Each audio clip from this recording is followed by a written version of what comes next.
Hello friends, welcome back to law media with Manish. आज हम लोग बात करेंगे इंडियन कॉन्ट्रैक्ट एक्ट 1872। आज का हम लोग का टॉपिक है definition and essentials of a valid contract part 4, जिसमें हम लोग फ्रॉड के बारे में बात करेंगे।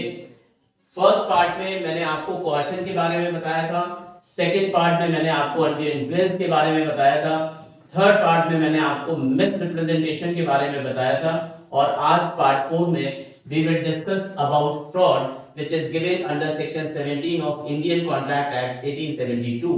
उसके पहले एक बात बहुत इंपॉर्टेंट मैं बोलना चाहता हूं, जो भी बच्चे सीए की तैयारी कर रहे हैं, सीएमए की तैयारी कर रहे हैं, या क्लैट की तैयारी कर रहे हैं, सीयूईटी की तैयारी कर रहे हैं और वो बिजनेस लॉ पढ़ना चाहते हैं, एलएलबी के स्टूडेंट्स, बीबीए के स्टूडेंट्स, बीकॉम, एमकॉम, जहां पे भी बिजनेस लॉ जैसा कोई सब्जेक्ट अगर है आपके पास, तो उनके लिए ये वीडियो लेक्चर्स बहुत ही इंपॉर्टेंट हैं।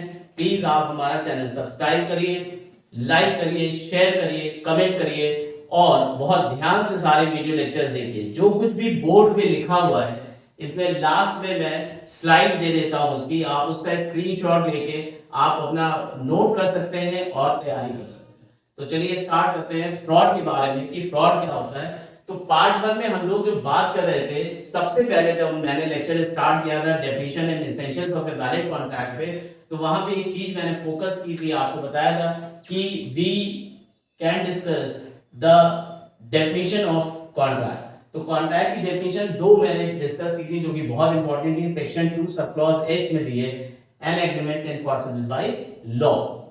एंड सेकंड डेफिनेशन जो हम लोग ने इंपॉर्टेंट डिस्कस की थी सेक्शन 10 की, जिसमें लिखा है all agreements are contract if they are made by the free consent of the parties competent to contract for a lawful consideration and with a lawful object and are not hereby expressly declared to be void. तो ये एक important definition है, जिसमें हम लोग जिस part की बात कर रहे थे वो था आपका फ्री कंसेंट। और मैंने आपको शुरू में ही बताया था कि consent is said not to be free when it is caused by caution, undue influence, fraud, misrepresentation and mistake।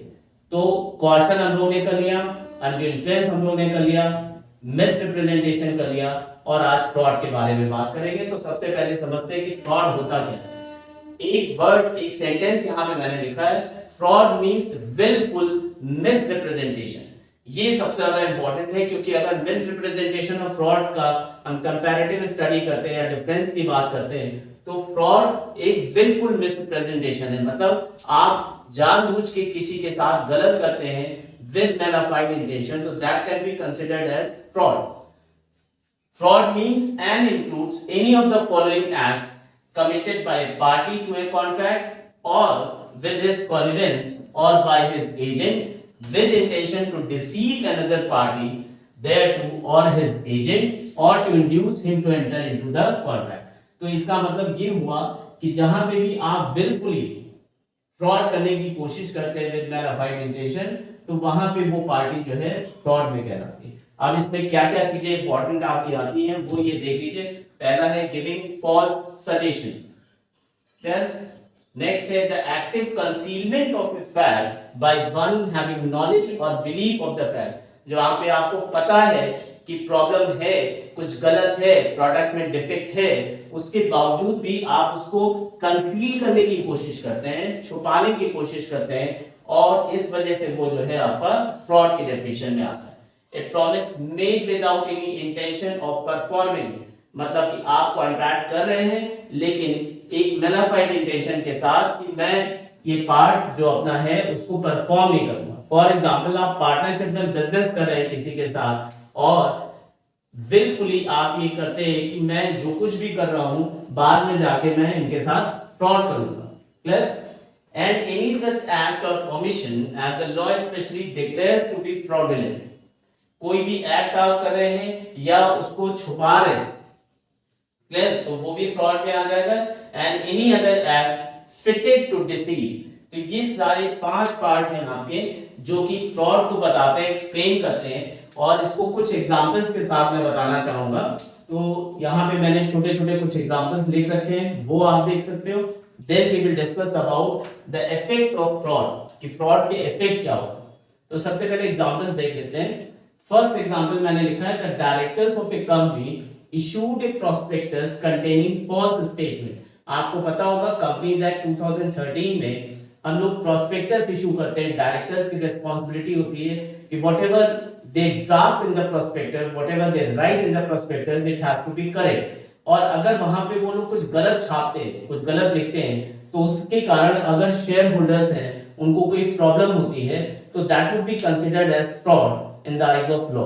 तो यहाँ पे लिखा है a share holder who has subscribed for the shares on the faith of the prospectus wanted to avoid the contract and it was held that he could do so because the false statement made by the directors amounted to fraud। तो यहाँ पे क्या हुआ basically कि directors ने company का एक prospectus issue किया और उस प्रोस्पेक्टस पे फेक करके किसी शेयर होल्डर ने शेयर सब्सक्राइब किए। अब अगर वहां पे कुछ भी प्रॉब्लम होती है तो share holder can avoid the contract, और यहाँ पे कोर्ट का डिसीजन ये आया कि चूंकि प्रोस्पेक्टस में जो भी स्टेटमेंट था वो गलत दिया हुआ था, इस वजह से वो लोग इस कॉन्ट्रैक्ट को अवॉइड कर सकते हैं और रिलीफ के लिए केस फाइल कर सकते हैं। ठीक, ये एक्टिव कंसीलमेंट ऑफ फैक्ट कहा जा सकता है। नेक्स्ट आपका एक और एग्जांपल है, बहुत छोटा सा है। On 1 January X correctly informed that the monthly sales of his business are ₹1 lakh, कि उन्होंने बताया कि हमारे कंपनी की जो सेल्स है वो 1 लाख रुपए जाती है। क्लियर? फिर उसके बाद मई में ये बात जनवरी में बताई और मई में कहा कि in May the contract of sale of business was signed. दोनों पार्टीज के बीच में, X और Y के बीच में वो कॉन्ट्रैक्ट साइन किया गया। कब किया गया? मई में किया गया। और बात कब हुई थी? जनवरी में। क्लियर? जनवरी में उसने ये इंफॉर्मेशन दी। During the period the monthly sales decrease to ₹50,000। इस ड्यूरेशन में जनवरी से लेके मई तक में वो सेल्स आपकी 1 लाख नहीं रहेगी, 50,000 हो गई। और it was held that Y was entitled to avoid the contract because X failure to disclose the fall in monthly sales amounted to fraud. तो जब आपकी सेल्स कम हो गई थी, 1 लाख से 50,000 हो गई थी, तो ये आपकी ड्यूटी बनती थी कि इस इंफॉर्मेशन को शेयर करना।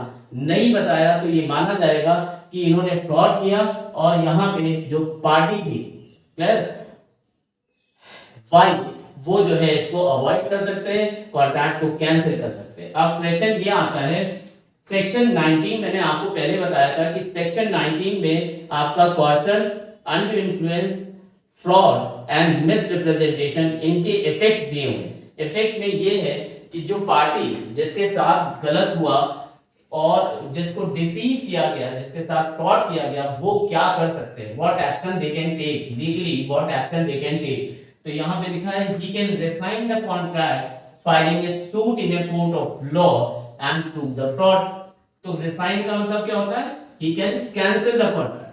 ठीक है, जो पार्टी जिसके साथ फ्रॉड हुआ है और गलत हुआ है वो सबसे पहला इनिशिएटिव ले सकती है कि कोर्ट में केस फाइल करके ये कह सकती है कि I have to resign the contract, I have to cancel the contract. Clear?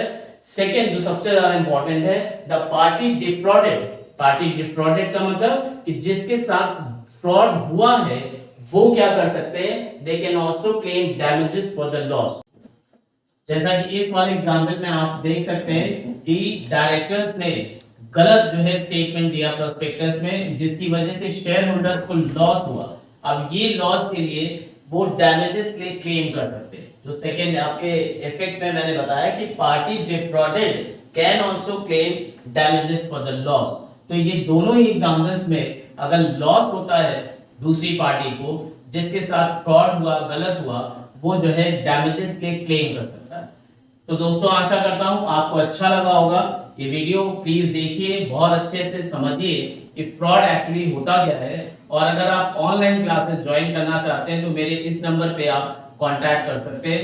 Thank you, keep learning, keep watching law mania with Manish.